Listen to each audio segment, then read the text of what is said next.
Wow! Let's go! Batter up! It's a beautiful day for a ball game today. We're here in Wrigley Field, Chicago, and in a few moments we'll be all set to bring you the 33rd game in this All-Star Series.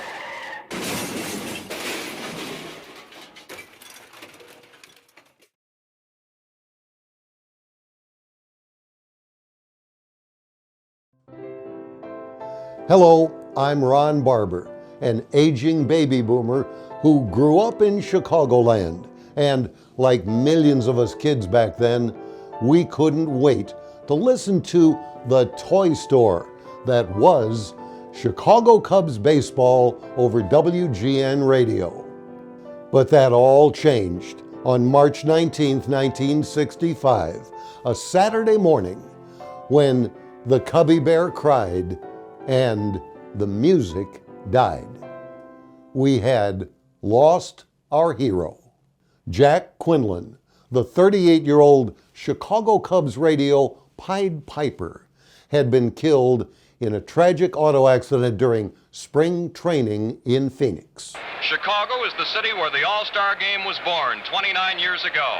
And Chicago is where the 33rd game will be played here at Wrigley Field, the home of the Chicago Cubs of the National League. In his book, Games, Asterisks, and People, former Commissioner Ford Frick wrote an entire chapter on the wonderful voices behind baseball's radio mics, saying that, personally, I like it when broadcasters show their emotions in their daily play-by-play broadcasts. After all, 90% of the listeners are home club fans who enjoy a bit of partisanship in their game descriptions. Now, when it comes to a network broadcast and national coverage, neutrality is demanded.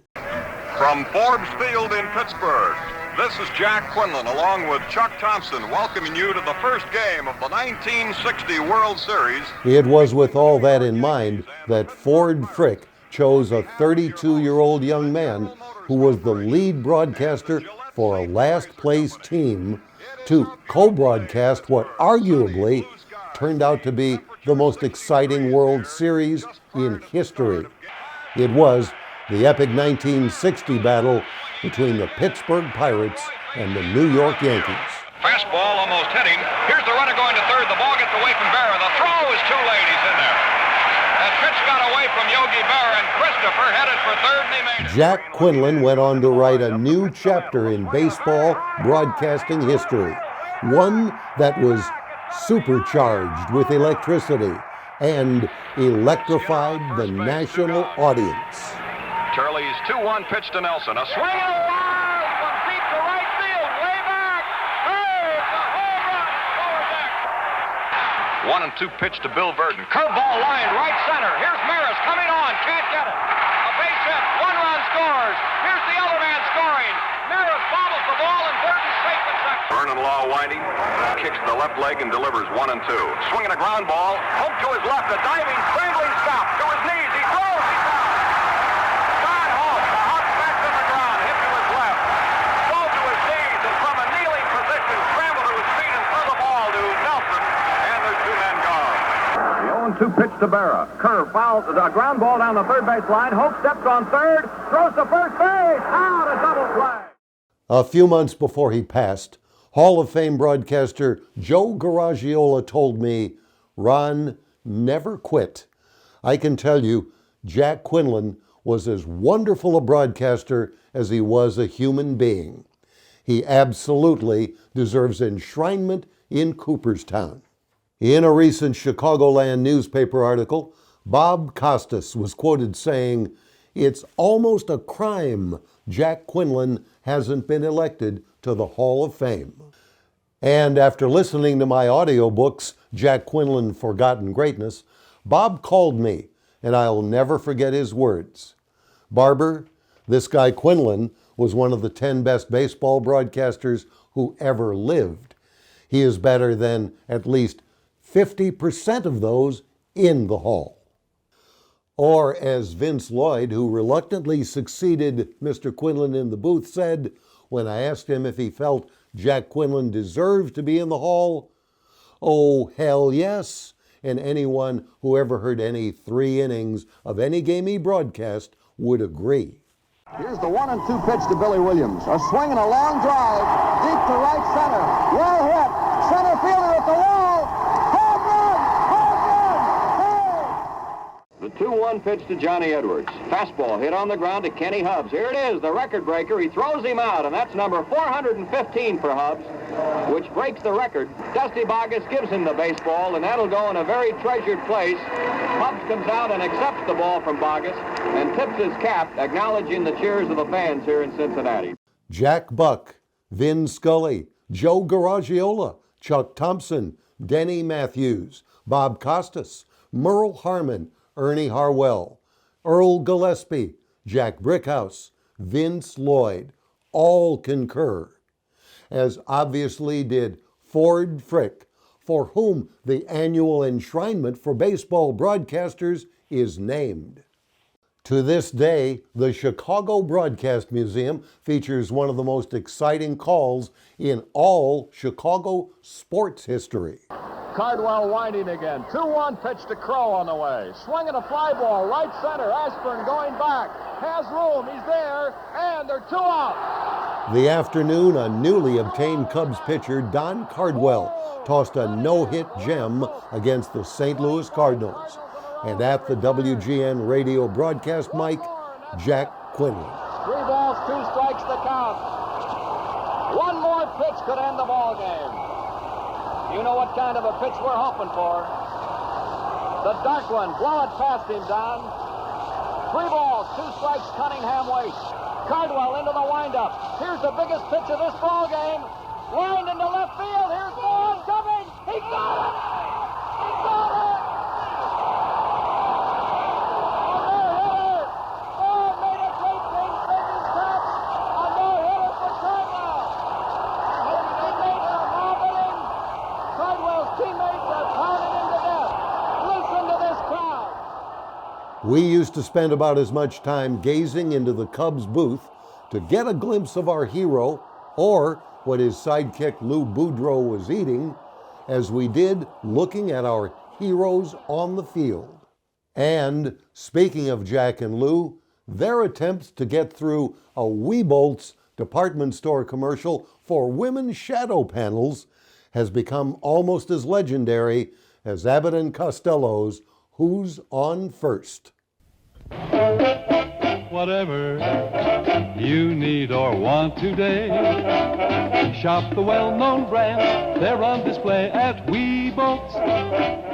National reputation brands are your biggest value at Weebolt department stores near you.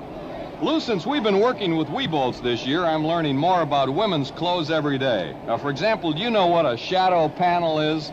Well, old chap, I haven't the foggiest. What is it? Well, it's a lining they put in women's slips. And they have these slips at Weebolt's? Ooh, do they? Say, don't ad-lib, just read what's on the script.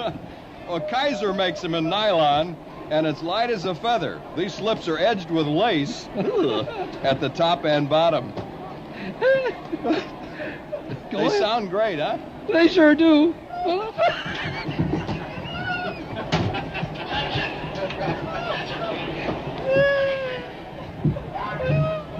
Oh, mercy. That's the last one of those we'll get all summer, I bet. In his book, Thanks for Listening, Jack Brickhouse wrote, "Had he lived, Jack Quinlan would have likely become the greatest sports broadcaster who ever lived." Koufax within 1 pitch of putting his name in the record book again. Here's the 2-2 delivery. Struck him out, Paul. 18 strikeouts, which equals the all-time record for strikeouts in a 9-inning game. He just fanned Morehart here to retire the side and end the game in the 9th inning. Sandy Koufax struck out 18 batters, which is a new National League record for strikeouts in a day game, breaking the record set by Dizzy Dean of 17 strikeouts in a day game in 1933 against the Cubs. When the Jack Quinlan Memorial Scholarship was given to a deserving communications student at Notre Dame, Jack's alma mater, WGN's general manager Ward Quall wrote to the very first recipient these words: "In the few short years he was permitted to be with us, he won the respect of all who knew him, and he contributed more to a sportscast than any other announcer in history. In my opinion, he was the greatest sportscaster and the greatest commercial announcer who ever lived. His like will never be seen again." To this day, Jack Quinlan is the only recipient of the Illinois Sports Broadcaster of the Year award 4 years in a row. Webolts not only continued their advertising with Jack and Lou for the rest of the season, but also contracted for an additional year. His memorial services in Chicago at the time were the 3rd largest in the city's history. Seth Moorhead could even up his record with the Giants this year. He's lost to them once. His only decision against San Francisco, but he's within a whisker here of a victory. Here's the 1-2 pitch to Alou. Fastball, he struck him out. A high outside pitch, and the game is over. And Moorhead in relief beats the Giants by a score of 9-5 as he strikes out Alou on a high outside pitch. Where would you place Jack Quinlan in the pantheon of great baseball play-by-play announcers? Thank you for watching, and thank you for being a part of this journey. Let's get this done. Here's the pitch. Bunt foul, a high inside pitch that came in on him, and he bunted the ball foul off to the right. Ball 1 and strike 2. The Cubs are quartered at the Maricopa Inn, which is just 2 blocks from the ballpark. So it's a very convenient and leisurely stroll over here, although Boudreaux has driven it every time he's come over. I don't think you know how to get here, Lou, if you had to walk. This first portion of today's game between the Cubs and the Indians has been brought to you by the Serta Mattress Company, makers of fine bedding since 1878, the year that Boudreaux broke into organized baseball. Remember, there's no sag in a Serta, so let a Serta support you on the level. But I'll back that statement too, Jack. National League has 5 hits, the American League 4. Swinging a drive by Bowling, deep to left center. Maris backpedaling, he's got it on the track. Beautiful baseball weather in Chicago. If we'd ordered this 6 months ago, the weatherman couldn't have smiled any more than he has done today. Here's the stretch and the delivery. Swinging a drive, well hit, way back. Maris back, he's near the wall. He caught it in the vines. Here's Grote going back to first. Robinson pinned Roger Maris to the wall in left center field, and he was in the vines when he caught that ball between the 368 and the 400-foot marker. A tremendous shot by Robinson and a fine play by Roger Maris. Now